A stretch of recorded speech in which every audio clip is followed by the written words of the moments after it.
Selamat pagi, siang, sore, atau malam. Perkenalkan, kami dari kelompok 2 akan menjelaskan materi tentang badan usaha bisnis non badan hukum. Perkenalkan, saya Rizky Gunawan dengan NIM 40724. Nama saya Nova Nugraha dengan NIM 40713. Nama saya Farah Zahra dengan NIM 40717. Saya Nilaya Gaya dengan NIM 3036. Untuk selanjutnya kami akan menjelaskan tentang persekutuan perdata. Persekutuan perdata merupakan salah satu bentuk badan usaha non hukum di Indonesia. Persekutuan perdata adalah sebuah bentuk perusahaan di Indonesia yang merupakan persekutuan yang tidak memiliki bentuk badan hukum. Terdiri dari beberapa orang yang bekerja sama untuk mencapai suatu tujuan bisnis tetapi tidak memiliki status hukum sebagai badan hukum yang terpisah. Persekutuan perdata tidak memiliki kekayaan sendiri dan tidak bertanggung jawab secara hukum. Bentuk-bentuk badan usaha non badan hukum lainnya di Indonesia antara lain adalah firma dan persekutuan komanditer atau CV. Persekutuan perdata didirikan berdasarkan perjanjian persekutuan yang dibuat dengan akta notaris dalam bahasa Indonesia. Persekutuan perdata tidak terdaftar di Kementerian Hukum dan HAM atau lembaga lainnya, sehingga tidak memiliki status hukum yang sama dengan perusahaan yang berbentuk badan hukum. Proses pendirian persekutuan perdata dilakukan berdasarkan akta yang dibuat oleh notaris dan kemudian didaftarkan dalam sistem yang dikelola oleh Kementerian Hukum dan HAM. Keuntungan dan kerugian dari persekutuan perdata.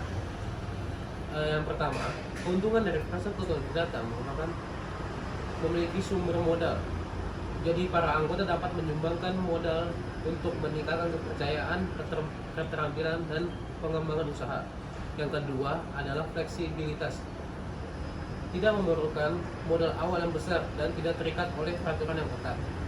Ketiga, kerjasama, yaitu memungkinkan beberapa orang untuk bekerja sama mencapai tujuan bisnis tanpa pembatasan yang ketat. Selanjutnya adalah kerugian persekutuan perdata. Yang pertama, status hukum tidak jelas, yaitu tidak memiliki status hukum yang jelas dan tidak terdaftar di Kementerian Hukum dan HAM, sehingga tidak memiliki perlindungan hukum yang sama dengan badan usaha berbentuk badan hukum. Yang kedua, tidak bertanggung jawab secara hukum, tidak memiliki kekayaan sendiri dan tidak bertanggung jawab secara hukum. Yang ketiga, kewajiban pajak dan laporan keuangan.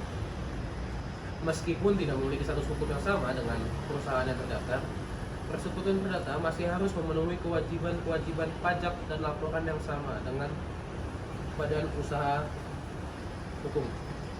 Saya akan menjelaskan tentang CV. Jadi CV adalah Commandita Referensa atau persekutuan komanditer adalah persekutuan dengan firma yang memiliki seseorang atau beberapa sekutu komanditer. Terdapat 3 jenis persekutuan komanditer, yaitu sekutu saham, murni, dan campuran.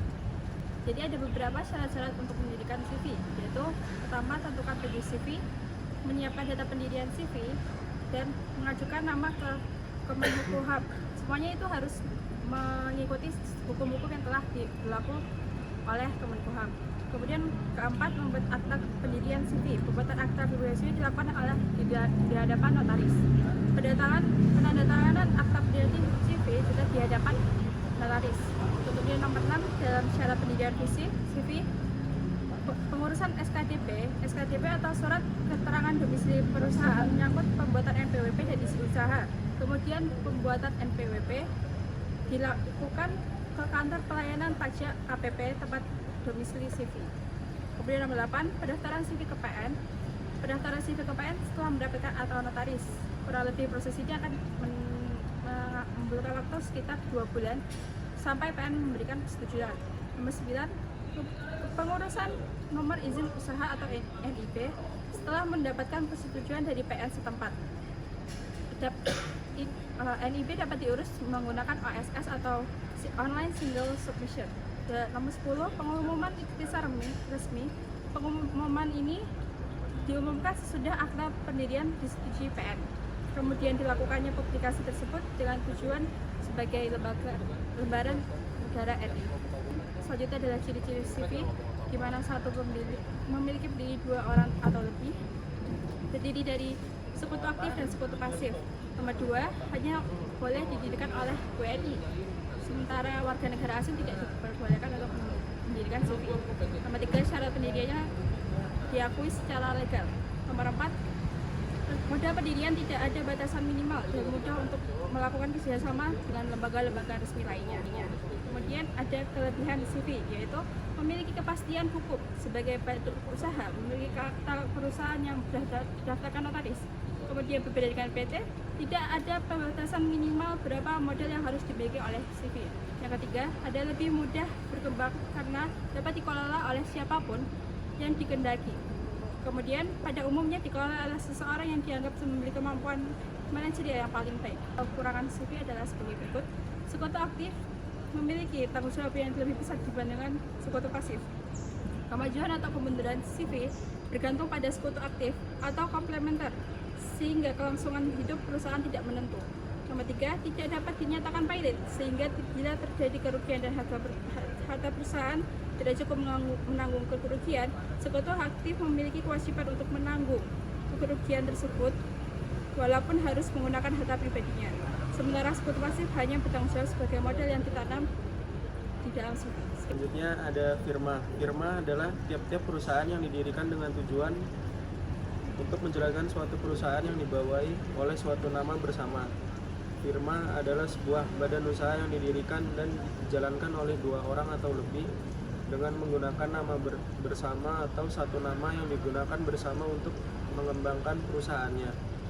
Menurut pasal 16 dan pasal 18 KUHD dari Kementerian Keuangan, perseroan firma adalah tiap-tiap perseroan yang didirikan untuk menjalankan sesuatu perusahaan atau bisnis di bawah satu nama bersama, di mana setiap anggotanya langsung mendapatkan tanggung jawab sepenuhnya terhadap segala tindakan yang diadakan dengan orang-orang pihak ketiga. Walaupun begitu, firma bukanlah badan usaha yang berbadan hukum. Secara konsepnya, firma tidak mengenal istilah pemisahan harta kekayaan antara anggota-anggotanya. Setiap anggotanya bertanggung jawab secara pribadi untuk keseluruhan dan keberlangsungan perusahaan. Selain itu, alasan firma tidak bisa dikatakan sebagai badan hukum. Hal itu disebabkan firma telah memenuhi syarat secara material namun belum memiliki syarat formal berupa pengesahan atau pengakuan dari negara dalam bentuk perundang-undangan. Selanjutnya ada ciri-ciri firma. Yang pertama, anggota firma umumnya sudah saling akrab dan mengenal satu sama lain sehingga sudah saling mempercayai. Yang kedua, perjanjian firma dapat dipercayakan kepada notaris ataupun di bawah tangan. Yang ketiga, menggunakan satu nama bersama dalam kegiatan usaha. Yang keempat, memiliki tanggung jawab dan risiko kerugian yang tidak terbatas. Yang kelima, jika terdapat hutang tak terbayar, maka setiap pemilik wajib melunasi dengan harta kekayaan pribadi. Yang keenam, setiap anggota firma mendapatkan tanggung jawab dan hak untuk menjadi pemimpin. Yang ketujuh, sebagai anggota firma tidak berhak memasukkan anggota baru tanpa seizin anggota yang lainnya. Yang kedelapan, keanggotaan firma berlaku seumur hidup. Selanjutnya adalah kelebihan dan kekurangan firma. Kelebihan firma itu sendiri adalah yang pertama, modal awal untuk membangun firma terhitung besar dikarenakan sumber dana berasal dari hasil kerjasama setiap anggota yang tergabung dalam firma. Yang kedua, prosedur pendirian badan usaha firma juga bisa dibilang cenderung lebih mudah dan tidak ribet. Dan yang ketiga, pembagian hasil keuntungan menjadi adil dikarenakan berdasarkan modal awal yang disetor sehingga sistemnya menyerupai penamanan saham. Perbedaannya, semua anggota yang memberikan modal di firma berhak aktif untuk mengelola jalannya perusahaan. Kekurangan firma itu sendiri, yang pertama, apabila ada satu anggota firma yang mengalami kerugian, semua anggota yang tergantung dalam firma berkewajiban untuk ikut menanggung kerugiannya. Singkatnya, kerugian firma ditanggung bersama oleh semua pemilik perusahaan, termasuk jika memerlukan penggunaan kekayaan pribadi untuk menutupi kerugian. Yang kedua, karena perusahaan dijalankan oleh lebih dari satu orang, maka juga rawan terjadi konflik antar anggota, terutama ketika pendapat masing-masing demi kemajuan firma saling bertentangan. Kemudian yang ketiga, Jika salah satu anggota mendapat masalah hukum atau apapun, maka anggota lainnya akan ikut terlibat. Usaha dagang kegiatan membeli dan menjual kembali barang atau jasa dengan tujuan mencari keuntungan termasuk menjadi perantara dari kegiatan tersebut. Banyak macam-macam usaha yang tersedia di mana bisa dipilih dengan modal kecil tapi bisa juga memberikan keuntungan besar. Karakteristik usaha dagang yang pertama ada bentuk produk yang diperjualbelikan, yang kedua tidak adanya perubahan bentuk atau sifat dari produk yang diperdagangkan. Aktivitas utama usaha dagang adalah membeli dan menjual barang dagang tanpa mengubah atau menambah bentuk dan sifatnya. Yang ketiga, akun-akun khusus. Yang terakhir, perhitungan laba atau laba. Prosedur pendirian usaha dagang. Yang pertama ada akte pendirian usaha dagang dibuat oleh notaris dan kedua didaftarkan di kepaniteraan PN setempat.